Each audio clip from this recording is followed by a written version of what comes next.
Good afternoon, ladies and gentlemen. I want to welcome you to this World Dairy Expo McCarty Family Farms Virtual Farm Tour. I'm George Blush, representing the Kansas Department of Agriculture, and we're extremely proud to be a sponsor of this virtual tour with the McCartys.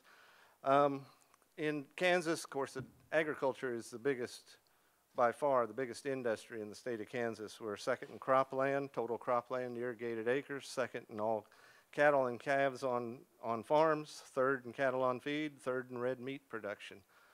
The same things that make us the leaders in Kansas in these areas also make it an ideal place to dairy.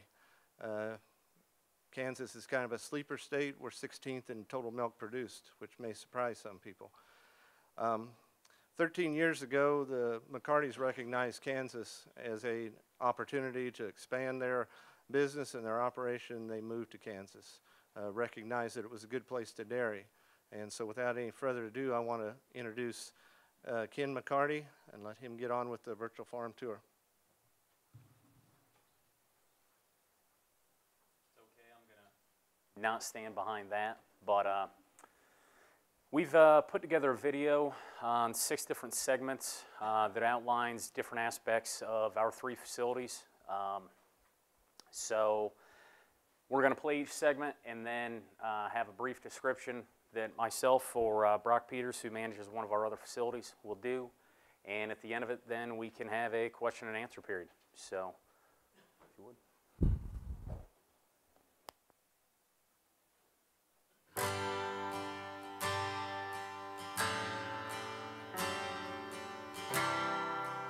When the McCarty family moved from the hill country of Pennsylvania to the flat plains of western Kansas in 1999, they began with just 200 head. The business has grown to support the entire McCarty family and their surrounding communities, with its 3 dairy locations and an on-site processing plant. We started this process of looking at Kansas and relocation in the mid-90s. You know, we're very fortunate as a family, or my brothers and I are, that my father had enough foresight to see the industry trends and opportunity for us as a family.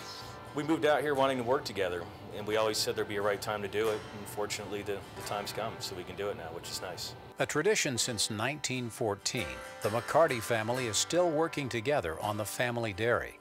The 4 brothers, Mike, Ken, David, and Clay, now run the day-to-day operation of the dairy. Their parents, Tom and Judy, are always nearby, ready to lend a hand or some advice. We've been very, very fortunate with both my mom and dad. You know, we learned a lot about the dairy business, I think, about how to work and, you know, the ability to have a dream and always be motivated for more from my dad.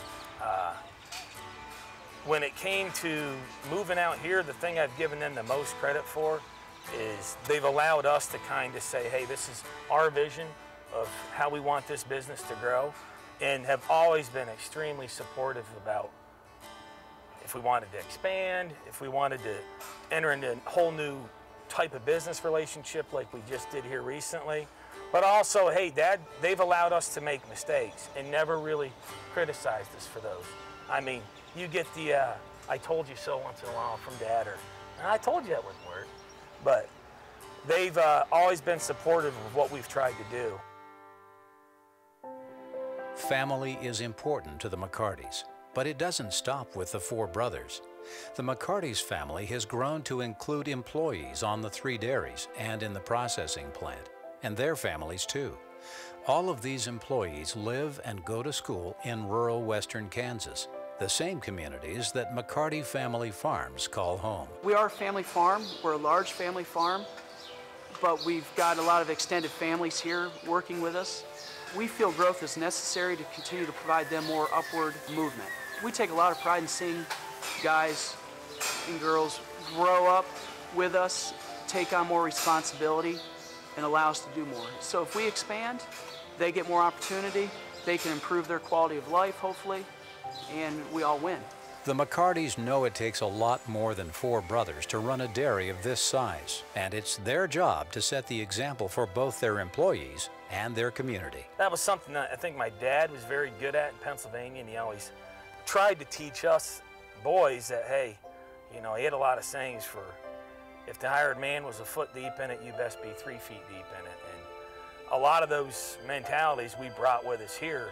And if you talk to the guys that have been with us, we've got lots of guys that have been with us 4 or 5 years, and we have quite a few guys that have been with us 10, 11, 12 years. It's great. I mean, it's new and exciting stuff every day. I mean, from the employee aspect to the cow aspect, I love cows, so get to do what I love every day. It's a dream.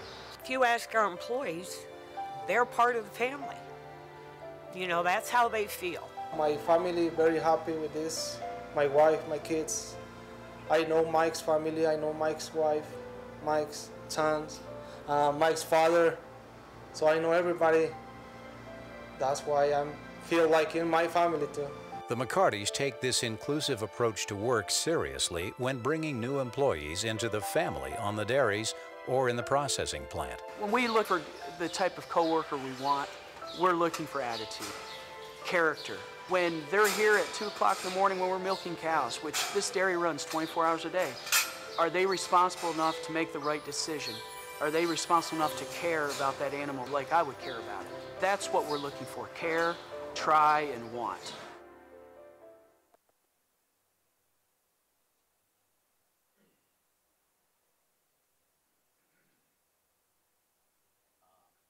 That hopefully gives you a brief rundown of our attitudes towards employees. Currently, right now, we employ between 102 and 105 employees spread out amongst the 3 locations, 18 full-time staff in the plant, roughly 30 at Bird City, 28 at McCarty, and 23 at Scott City, not counting family members. We stay busy. My brother Clay referenced that we don't ask anything that our guys do on dairies, we do it in abundance. Milk cows, breed cows, trim feed, we've done it all and try to do it all every day. Our roles have changed a little bit as managers now. We're less the doers and more truly managers now than we've ever been. That's not necessarily a comfortable role for us, but it's a role that we have to get acclimated to. Yeah, as was referenced in the video, you know, I'm not a McCarty family member, but I've been with them for 5 years, and I truly feel like I am part of the McCarty family. Great family to work for, and that's truly how we feel about all of our employees and everybody that works together. We work together as a team. We don't ask anybody to do anything we wouldn't want to do, you know. Whether it's repairing a broken lagoon hose or anything like that, I mean, we'll be the first guys there to do it, and won't ever ask anybody anything of anybody that we wouldn't do ourselves. Whether we want to be or not, but, you know, so I'm sure you all can relate to. You know, it's, our people management we haven't always necessarily done it the most, the way all the experts have always told us to do it. We feel that we're successful in how we manage people. Might not always be the conventional way. People push on us to do things like employee reviews, and begrudgingly we've started to head down that path towards doing some of those different types of structured activities. Right now, we've become Validus certified here in the past month. And that certification, it's a third-party animal welfare certification, and that certification requires that we do a tremendous amount of training. And not only that we do that training, but that we document that training. And that has shifted a lot of our mentalities, I guess, in how we handle employees. We always trained by example and by talking. Now we have to modify that a little bit to train by things that are verifiable, by SOPs, by documentation, by videos. And we were a little bit slow to come along to that, but in hindsight, we should have been a heck of a lot quicker to get there, because it makes your life, or has made our lives a heck of a lot easier. So.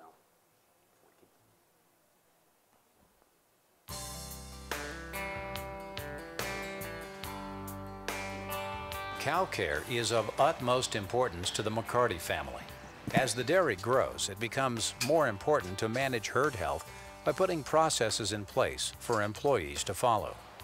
Animal welfare, nutrition, cow comfort, and cleanliness are all important to the McCarty family and to every one of their employees. Coming from the small dairy mentality of a handful of cows, or you always had that 1 or 2 cows, and now that's a little bit harder to have that. But there's still cattle on this dairy that guys just treat with super caution and care. And I mean, we expect our guys with an animal welfare contract. We have 0 tolerance for any cruelty, any abuse, any perceived abuse.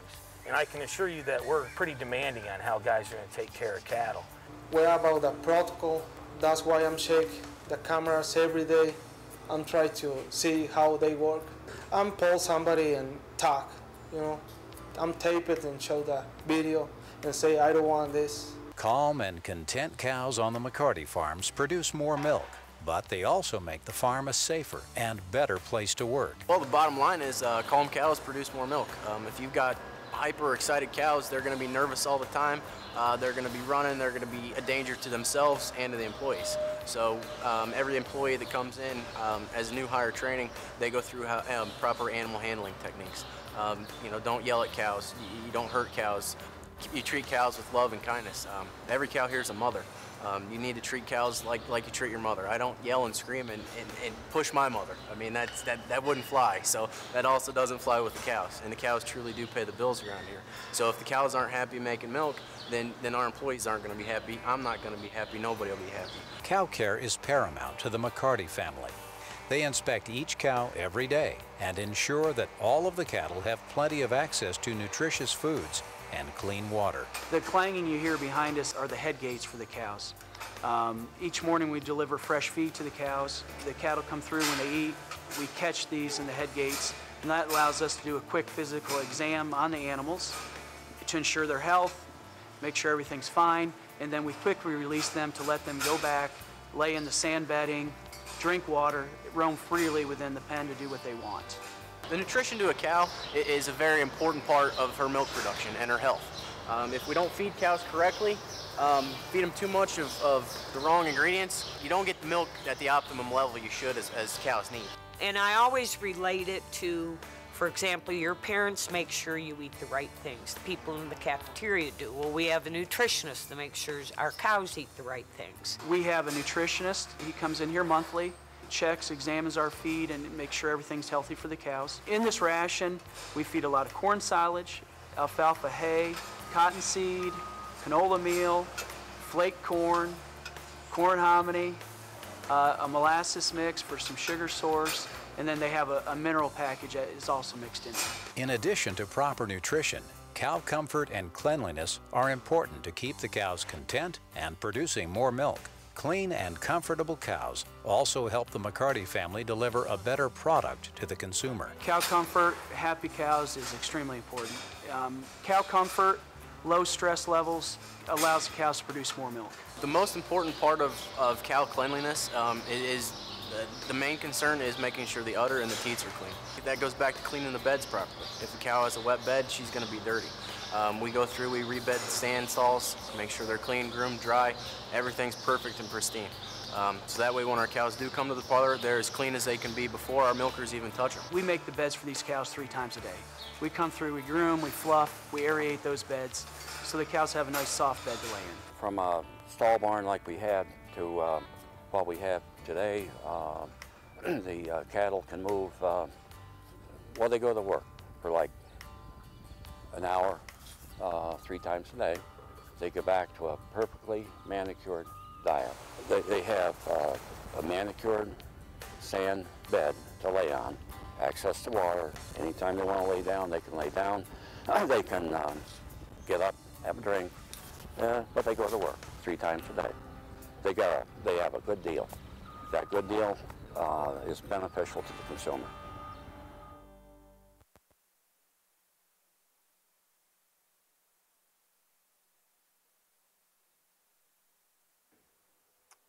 One thing that was referenced in that video is that a new hire animal welfare agreement.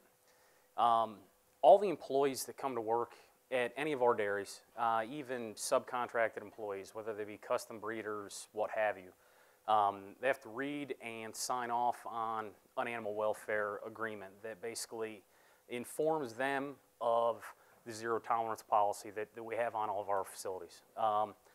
Like my brother Clay mentioned in there, any perceived neglect or mistreatment of any animals is grounds for immediate termination. We do have camera systems in one dairy. Due to the most recent expansion, we had to retrofit a lot in 2 other facilities, so we had to tear our camera systems out.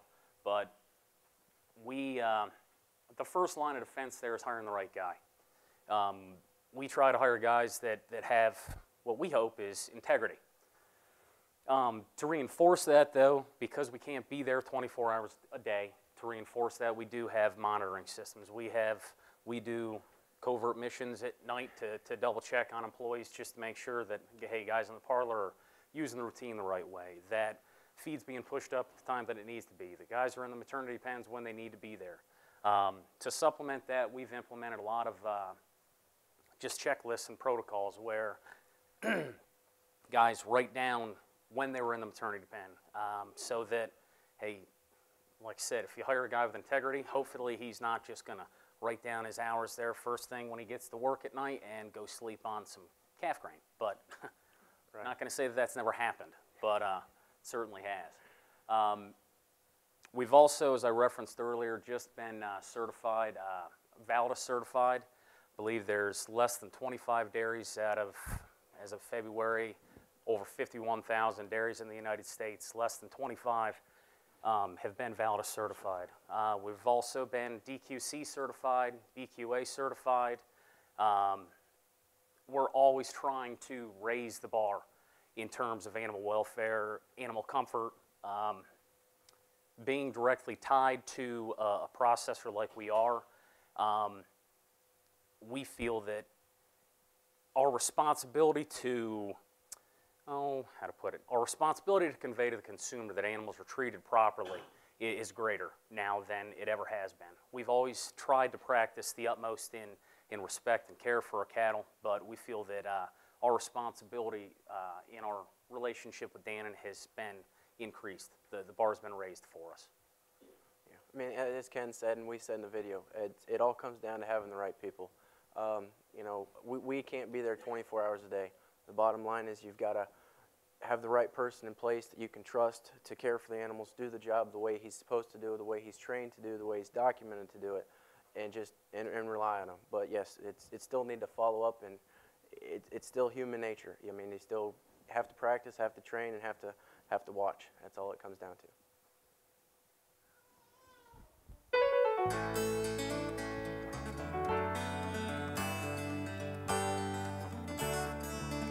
McCarty Family Farms has added a Rotary Parlor to the Scott City Dairy.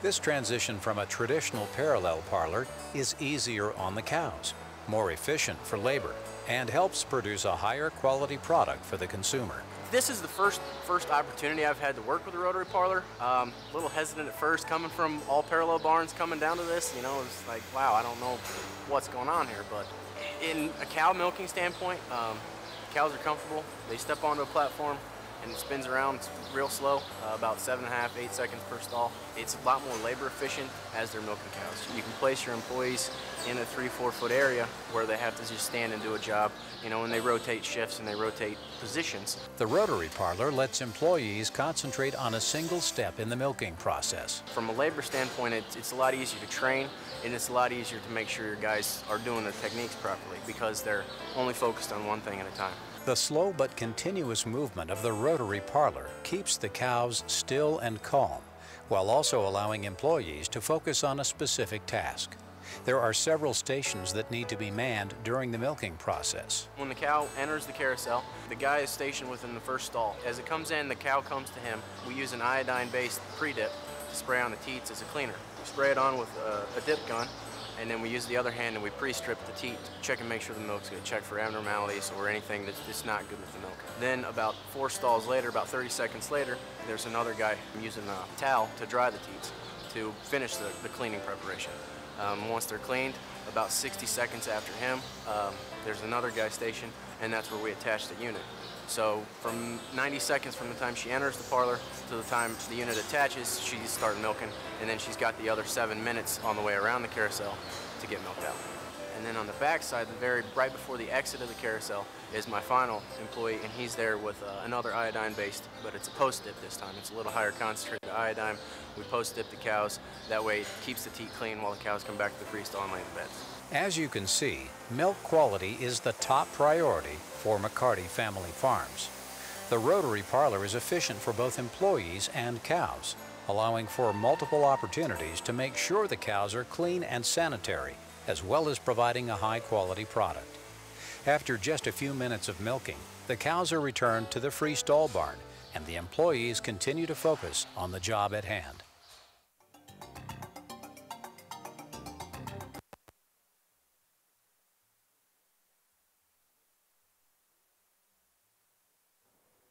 The Scott City Dairy is a dairy that we just took over to accommodate the most recent expansion that we completed here. We just moved into Scott City in November of 2011. That was an existing parlor there. It's a 60 stall rotor. The other two facilities, McCarty Dairy at Rexford is a double 25 parallel, all GIA technology, and the parlor at Bird City is a double 35 parallel. We chose to go with the parallel initially because funds were limited when we moved to Kansas, and we wanted to get the max number of stalls in the smallest amount of space that we could. Now that we've milked on a rotor for a while, if we continue to grow, and we hope we do, it's all going to be rotors. We're blown away with the efficiency, the ability to really dial in your techniques and your routine, it frees up the type of labor that you can employ. And our parlors running 24 hours a day, 3 rotating 8-hour shifts in the parallel barns. Guys have to be pretty athletic. You don't see many chunky milkers. They're moving. And in a rotary, It's Scott City. The cows come to the employee, so to speak. I mean, you don't have to have a track star to work, in a carousel in a rotary parlor. You can manage the employees so much better. As Ken said, focus on the technique. They're only focusing on attaching for this pen. They rotate every pen what they're doing, whether it's pre-dipping, wiping, attaching, or post-dipping. They rotate every hour, so all they have to do for that hour of that pen of cows is they have to focus on attaching the units the right way, or making sure every teat on every cow is clean the right way. Then they rotate every hour. Whereas in the parallel barns, you got to run up. You're the guy, wiping, dipping, attaching, detaching, post-dipping. You're the guy doing it all, and it's a little more of a marathon there than it is in the rotary parlor. You're the jack of all trades at the other facilities. Currently, we're running about a 3-4-5, 3-5 butterfat, about a 3-1-2 protein, almost 100% Holsteins, and about just shy of 150,000 somatic across the blended average across the 3 herds. Scott City is, much to my chagrin, because I'm not the manager there, has the best somatic of the 3 dairies. The Rexford dairy where I'm at is middle of the road. We're about 151,000. Actually, no, 147 last time we checked. Scott City was 144, and Bird City was 154. So we get to harass my older brother Mike about how he's just dragging us all down. And they're watching on the video here at home, so I get to pick on them without any retribution for a while.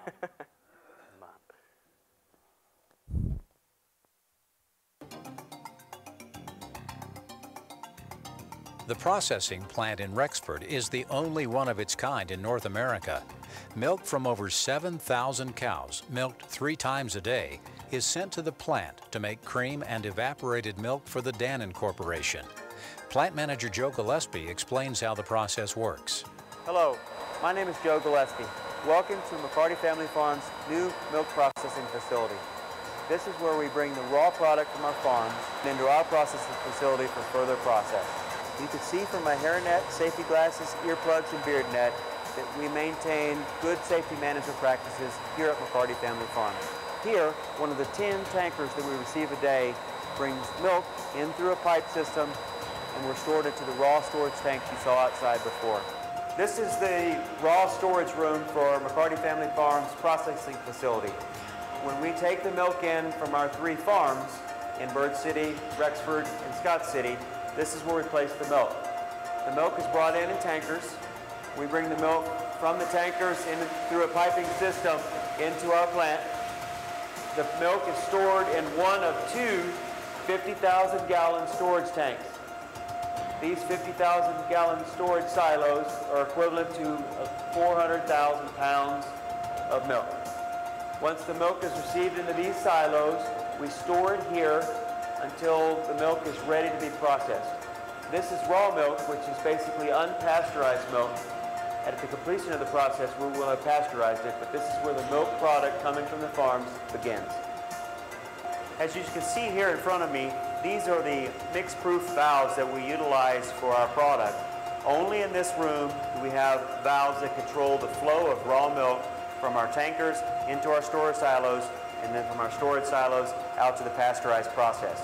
These valves control the flow of milk in, out, and for any sanitation that we do in our process. The next step in our milk process is to separate the milk. We take raw, unpasteurized milk to this unit here. This unit is what's called a separator. The separation takes place by spinning. As the raw milk moves through the separator, it moves into 2 separate parts: skim milk and cream, which is the fat portion. From this point, milk moves up through these 2 pipelines and goes to the evaporator behind me or to the cream pasteurization unit. Here we've moved to the next step in the process, our cream pasteurization unit. As the cream comes from separation, it goes into this balance tank. This tank is still raw, unpasteurized cream. Now, the next step in our process is to pasteurize it. You can see from these tubes here, we hold the milk above a certain temperature for a certain length of time to maintain that pasteurization process. We record that here with our pasteurization temperature monitoring chart. This maintains the temperature, pressure of our pasteurized product. Here we've moved to the next step in our process. As you can see behind me, these 3 large tanks. These are where we send our skim portion of our milk product. Whole milk, cream, and skim. Now in the skim, the process is to evaporate as much of the water as possible. We concentrate it. Each one of these chambers takes a little bit of the water out of our milk. So at the end, we've taken our milk from a skim product to a condensed skim milk. This is where it all ends. We've taken our raw, unpasteurized product, brought it into our processing facility, separated it into cream, condensed skim. After our heat treatment, we bring it to one of these 4 silos behind me where we cool it back down to 40 degrees. We hold it in one of these 4 silos until we take the product to our customer. As we reach the end of our tour, we come to our control room. The entire process is controlled through these computer monitors behind me, from receiving our raw milk all the way to the finished product that we take to our customer. Over the last 18 to 24 hours, our product has come in and been processed through our evaporator to create condensed skim milk and pasteurized cream. Finally, the product that we send out to our customer is tested. We want to ensure the food safety as much as possible. We test our product for its components as well as any microbiology that could be in the product. At McCarty Family Farms, we take great pride in creating a quality, wholesome product. Standards are getting raised all the time for food quality and food safety, and we need to adapt and adjust with them. And I think we've done a good job with that. And as we moved into this Dan and yogurt model, hey, our standards have been raised more, and that's a good thing. It's good to be held to a higher standard. And we have no problem with change, no problem with higher standards. That's what people want, that's what people need, and we want to deliver that.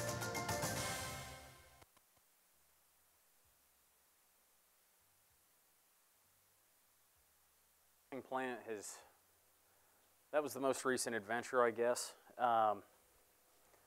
We started construction on that in August of 2011, and were complete with construction, and Our first load of product arrived at the doorstep of Dannon's Dallas Fort Worth yogurt manufacturing facility on April 1st.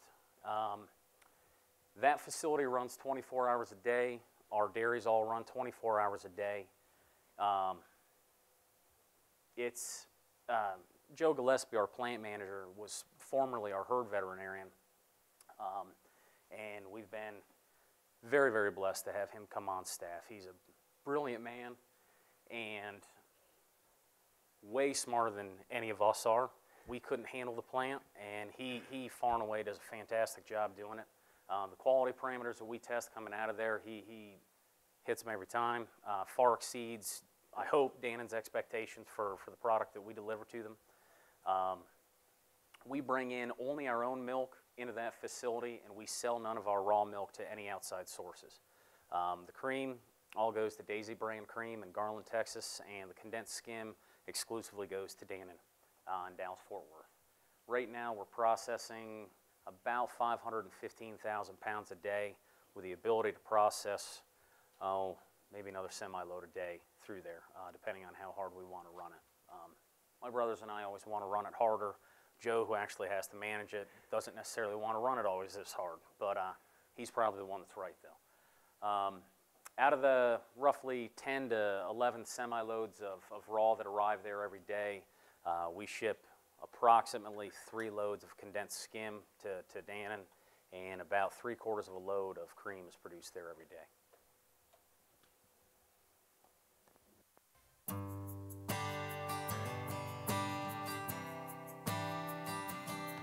You know, every day we always try to be aggressive and progressive and be innovative in terms of efficiency, productivity, animal welfare, employee productivity and welfare.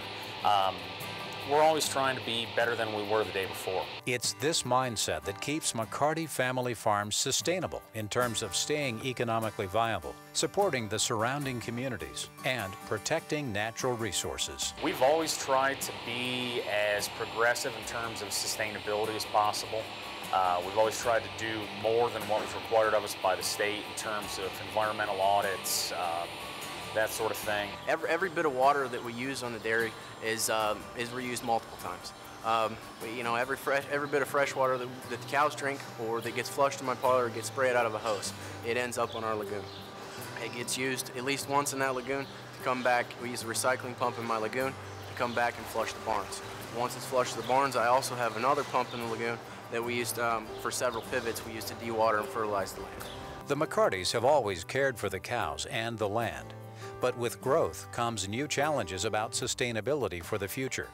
The McCartys know there is a lot at stake on their farms, and it's important to manage financial risks and keep the business strong. The industry changed so fast. You know, the volatility became so big that if we did not come up with a way to eliminate our volatility and get with something consistent, the chance of us being successful long term was going to be challenging. One wrong turn in the markets and you lose so much equity, you lose everything you worked for. We couldn't handle that. So we had to find consistency. A new relationship with Dannon helped the McCartys manage this market volatility so they could focus more on controlling costs. Stepping into this model, this form of processing, and on the backside of it, the model with Dannon, ensured that we didn't have to worry about volatility. We had to worry about controlling costs and predictability. And we feel much more comfortable doing that than we do trying to be a soothsayer and outguess what the corn market's going to do. This same growth also brings new responsibilities to the community. Supporting the local communities has become just as important to the McCarty family as caring for the cows. They realize what a large part of the community they have become, and they don't take that responsibility lightly. When we moved out here and we steadily grew, and we realized ultimately the impact that we were having on the local school systems, it moved from being something that we didn't really consider to being something that is a driver in how we try to hire people, where we try to structure our growth, and something that we are very, very much aware of anymore. In fact, the McCartys work very closely with the local communities and school systems so that their business can positively impact the area. They recently worked with the local Economic Development Foundation in Bird City, when they looked to expand. They saw the impact that we had on the school system and the local community with job creation and enrollment in the schools. So they approached us, they wanted the same thing. So we started this dairy in 2007. We're approximately 30 kids in the school right now, a lot more to come in. So it's been a positive impact from that standpoint, and the community has been very accepting to us. It's a good area, good people, good community. I'm glad to have my family here. Our reception in the community has been very positive. When we moved here, we knew no one, zero. But we've tried to be good neighbors. So as a result, we have a lot of good neighbors. I mean, everybody reciprocates. We've had a lot of employees. I think now between the 3 dairies and the plant, we're employing over 100. So with communities out here where schools have been on a decline, bringing people in with kids has made a big difference.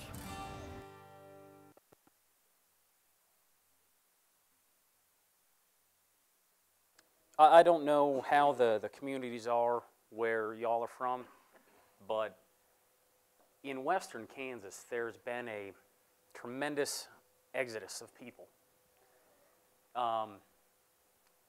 Schools are on a decline, communities are on a decline, the population is aging rapidly and shrinking very rapidly as well.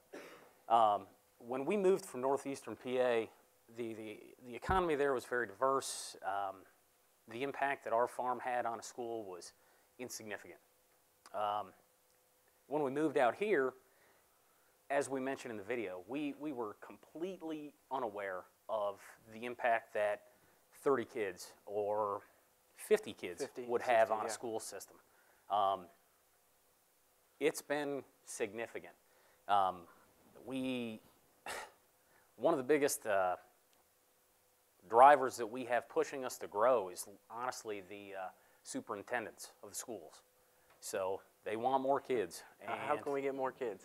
Can you build us another dairy? Yeah, well, if y'all want a partner, hey, we're up for it. But funds are limited. But no, so we truly do believe and feel that our ability to survive and grow is tied directly to the survival of the towns that we're in. Yeah, the schools, the communities. I mean, everything we try to buy, you know, corn silage, alfalfa, anything that we can buy locally to provide for our dairy, we buy locally. We would rather buy it locally than go out of town first. So we do everything in town that we can, you know, in our communities that we can. But if we can't, we have to outsource a little bit. But community comes first. Absolutely. And, you know, as such, I think that we've had a very warm reception by the communities.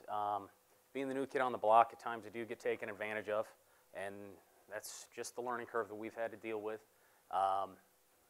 We have a good memory, though, and hopefully we don't get burned again. But, you know, it just takes time, and we're still working through issues down at Scott City where we've really only been there for not even a year yet, right. And people don't necessarily know you and trust you. The dairy in Scott County it's the only dairy in Scott County. It's not viewed as, its past reputation has given us a black eye or two. Had nothing to do with us. It was just some previous business ventures that were involved. But yeah, we're working through that. It's all about people. Once again, you got to find the growers, the right growers that are willing to work with us, and you know we're willing to create relationships that are long term. You know, we don't want to buy feed from a guy 1 year and, you know, try and screw somebody. You know, we'd rather buy feed from them for the next 20 years, you know. Sometimes they'll win, sometimes we'll win, but it's just the way it is. It's all about relationships.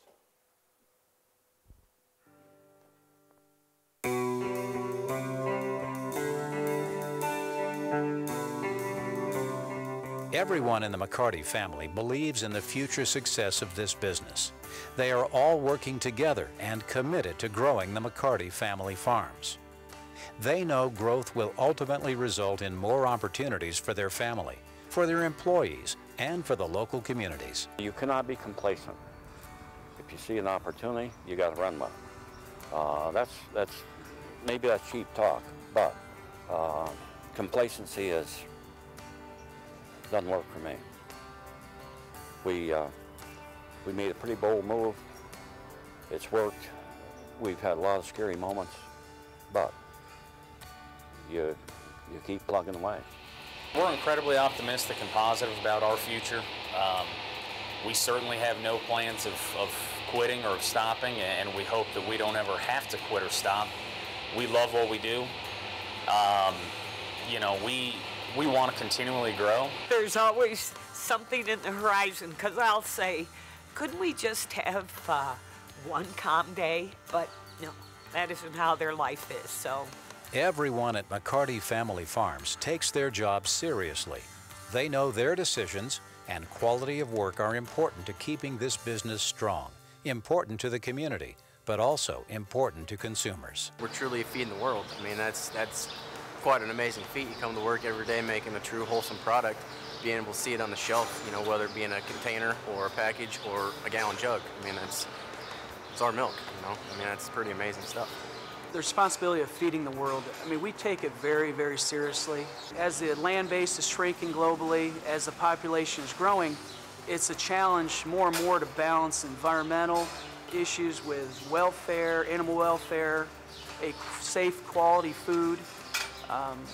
It's something that when we come in here to the dairy every day, we take a lot of pride in trying to do things right every day to ensure quality, to be a member of the community. It's a very integrated process with a lot of complex and diverse parts of it, and it's something that it's going to continue to evolve. With all the change, the McCarty family continues to stay focused, setting long-term and short-term goals that will help continue to grow this family business. Initially, our goal is to expand this facility to maximum capacity, which would be 1 million pounds of milk a day. That would be goal number one. After that, we've had a lot of discussions about a lot of things. It's hard to say where that's actually going to take us down the road, but I see it being a long-term relationship with Dannon for sure. The McCartys know that the new relationship with Dannon was a bold and progressive move for this family business. But they also know that many new and exciting opportunities will spur from this new relationship. We all want to grow our business. We all want to see our employees grow. We want to be good members of the community. We want our kids to have something to look forward to, enjoy. I don't know if they'll ever be part of what we do. I mean, we might be the last generation of McCartys, I don't know. That's going to be ultimately our children's decisions. Well, I think in terms of our future, this will, without question, create more opportunity for more growth. There's a lot of things that will spin off from this. And I think a lot of that will be in the near future.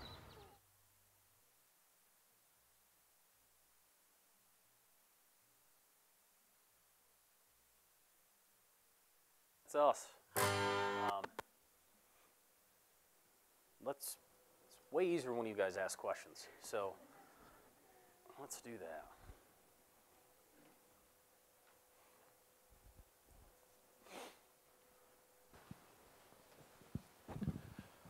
Yes, wonderful show and video there. It's very good to hear, and I see that I hear a lot about the emphasis on people, which is very commendable.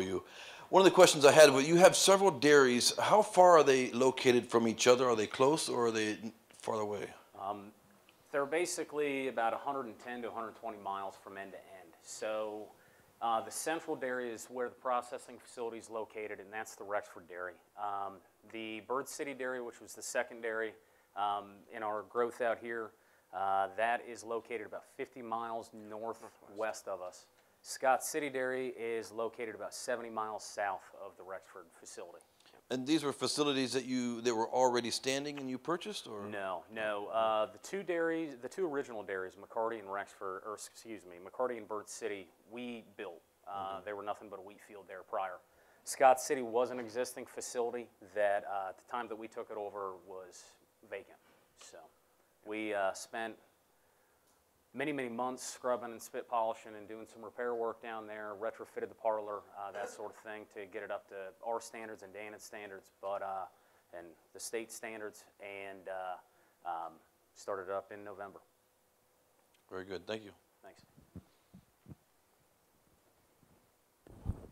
Wonderful presentation. What was the driving force of having when to move and where you guys moved? My dad would probably be better suited to answer that, but at the time, keep in mind I was in 7th grade, so at the time he realized that the dairy industry in northeastern Pennsylvania was diminishing. And also that we experimented with a lot of things back there. We took over two other facilities, got up to about 320 cows, 350 cows spread out over 3 facilities. There was a little bit of urban encroachment coming into that area. The environmental regulations were becoming very difficult to deal with.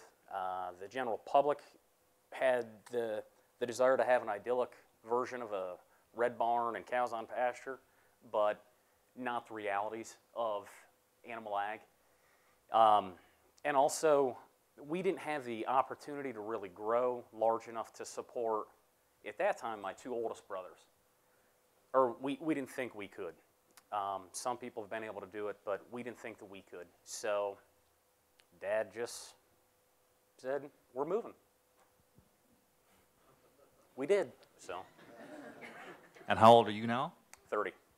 Yeah. So we researched the move for, 5 years before we ever actually did it. So, long time.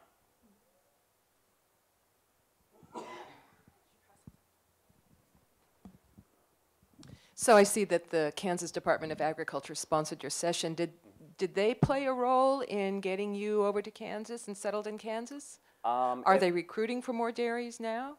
I believe that, yes, they're emphatically recruiting for more But dairies did now. they play a role in getting you to Kansas? At the time, it wasn't so much the Department of Ag, but they were working collaboratively with a group called CREDA, Kansas Rural Economic Development, and they played a role in helping us to locate dairy sites, putting us in contact with economic development directors, people that could help with design and permitting.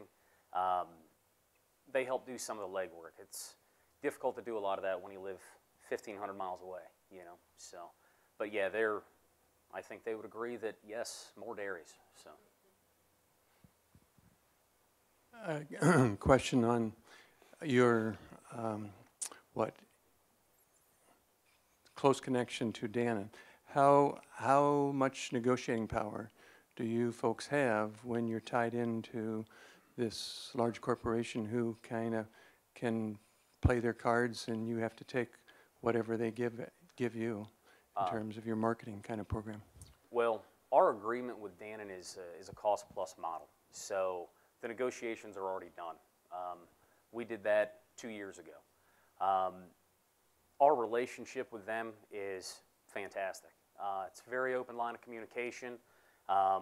Any concerns that we have or that they have, they're expressed freely, and we all work collaboratively to try to find a solution to any issues that crop up that works for both parties involved. So there may come a day when we have to sit down across the table from them and have a difficult conversation, but thus far the relationship's been great, and there's really been no cross words or no difficult conversations to be had.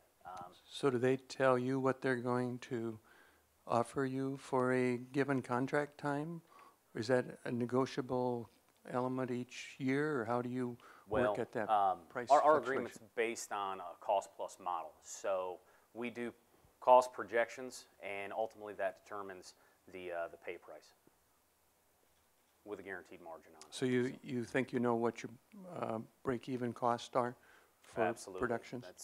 That's why my brother David is going bald in those pictures, because that's his job. So We have an on-staff CPA, and we work with an accounting firm as well from California. And we also work a lot with our bank in Amarillo National. And we are what we feel very, very precise as to what our cost of production is, assuming that we get the production that we need. And there are certain factors that we obviously can't control. We can't control production necessarily all the time. We can't control calf prices or beef prices. And on our scales, you get larger and larger. Those things can have a pretty big impact on your bottom line, obviously. But our goal all the time is to find ways to flatline costs. We've stepped into models with Caterpillar, for example, Job Site Solutions, where it's essentially a lease, a quasi-lease on all of our equipment. We handle none of the maintenance.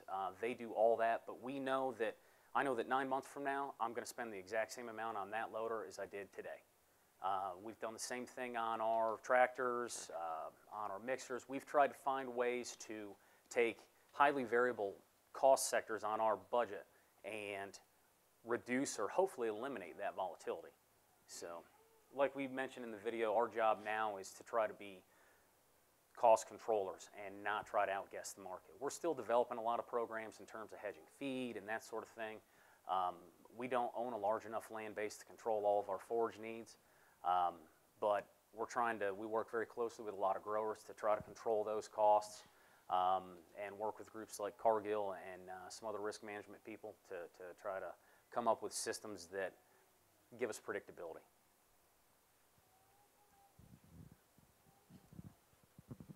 How many acres are involved in this operation? And you just mentioned about the forages. What percentage do you grow? And to my knowledge, it's been pretty dry in that part of the country the last couple of years. If this does not come around or change, will this have somewhat of an effect on your bottom line down the road? Currently, right now, we farm about 1,300 acres of tillable ground. The vast majority of that's under center pivot irrigation. There's a small smattering of dry land out there. In terms of, we double crop every acre that we own, or every irrigated acre that we own, and that controls roughly about 20% of our forage needs. That's obviously not enough in an $8 corn year, but the drought hasn't necessarily impacted our ability to raise crops, but it's obviously impacted things like hay costs. I'm sure all you guys are battling the same thing. So 5 years ago, we could buy all the hay we wanted for $125 to $135 a ton and bought it all within probably 60 miles of the facilities. We last year paid upwards of $250 to $285 a ton and traveled clear to the Canadian border to get it. So the droughts obviously had a major impact. It also hurt yields this year too. Yeah, corn silage yields were down, almost half. It was just too hot and too dry for too long. What that means for us, and like Ken said, it's about 20% of our forage. We've just got to go farther and farther to get feed. This year we were chopping corn. We'd like to grow everything, if we can get it within 10 miles of there. This year we're having to go 20, 25 in order to find the feed that we would need to feed our cows for the year. And being as spread out as the facilities are, each dairy has its own dynamic to deal with. Scott County, where his facility is located at, is feedlot country. There's feedlots everywhere, and they've been there forever, and they rule the day they set the price. Feedlots have been there a lot longer than we have, so there's a lot of good old boy neighbor deals that are brokered, and I'm the new kid on the block and don't always get a favor to those deals. So just takes time to build relationships with people, and that's what it's about. And each area, the growers are a little bit different. The dairy at Rexford is where we have our heifer raising facility. It's about a 3,500 head yard, and we struggle to find small grain type forages, triticale, oats, that sort of thing. The dairy at Bird City, guys are willing to grow that stuff up there. So each area has its own dynamic that we have to try to deal with and negotiate around. But by and large, feed's really not a tremendous issue in western Kansas. Hi, I was wondering about some overview on your reproduction program, how that's handled. two dairies, the Bird City Dairy and the Rexford facility, are exclusively with Select Sires. The Scott City Dairy is with Alta, and their staff come in and basically do reproductive analysis on our herds. We also, all of our dairies are on Valley Ag Dairy Comp 305, and we do our own analysis, but we're also working with the people at Valley Ag to try to develop some certain KPI parameters that they can pull out of our data and update us. We're not very computer savvy, so for us to pull that data out of there would take a very long time. But we also rely on people like Dr. Jerry Olson at Pfizer, other vet med companies to come in and help us analyze things. Our attitude is we'd rather have more people looking at it than less, and you might not like what everybody has to say, but there's always a nugget out there to make us better. So we try to work and have everybody under the sun look at it if they can. They might open our eyes to something that we missed. At Bird City, so we use Select Sires at Bird City and Rexford. Bird City is our own on-farm technicians, do the heat detection, do the breeding. At Rexford, it's a Select Sire technician that takes care of the breeding and the heat detection. And at Scott City, it's Alta Genetics technician that takes care of the heat detection and the breeding there. Within the past year, we essentially doubled our herd size and added a third facility in the processing facility. So it used to be that we bred all the cows. Our days are structured a little bit differently now than they used to be. So we don't have as much time to spend behind cows as we used to, or really honestly as we would like to. We'd much rather be behind cows than behind a computer, but it's just the nature of the beast now. So we felt that it was in our best interest to outsource some of that responsibility to people that hopefully do it better than we do it. And you know, honestly, they probably do it better than we did. So. Couple more questions. In your marketing relationships with Dannon and Daisy brands, do you sell skim and cream, or do you sell milk? What's the ultimate pricing basis or bases? Most of the stuff about the contract I can't really disclose, so I'm going to have to pass on that one. Just a quick question on your transition plan, just maybe a quick overview of how you brothers joined the operation and steps in that, and then have you had to look to outside investors, or? No, we're exclusively family owned. Well, I guess you could say that the bank owns us now, but someday we'll own it. Yeah, maybe. No, very good point. In terms of transition, that's a doozy. We're trying to work through some of that right now. Mom and Dad have been working on estate planning for, 15 years, so it's a pretty slow process. Now, later this month, my brothers and I are trying to work through that as well. Our concern is that we're going to, we need to be able to protect our business from ultimately ourselves. Whether one of us die or gets divorced or just decides one day that they don't want to do it anymore. We don't want to cripple the business because we're not properly structured. So right now we're working with a couple of attorneys and our accountant as well to develop what we hope is a pretty bulletproof transition plan. Time will tell. So. Okay, we're up on an hour, and I know you've all got schedules and everything to do, so I really appreciate everybody coming, and if you've got any other questions, we'll be around for a little bit, so thank you again. Thank you guys for coming.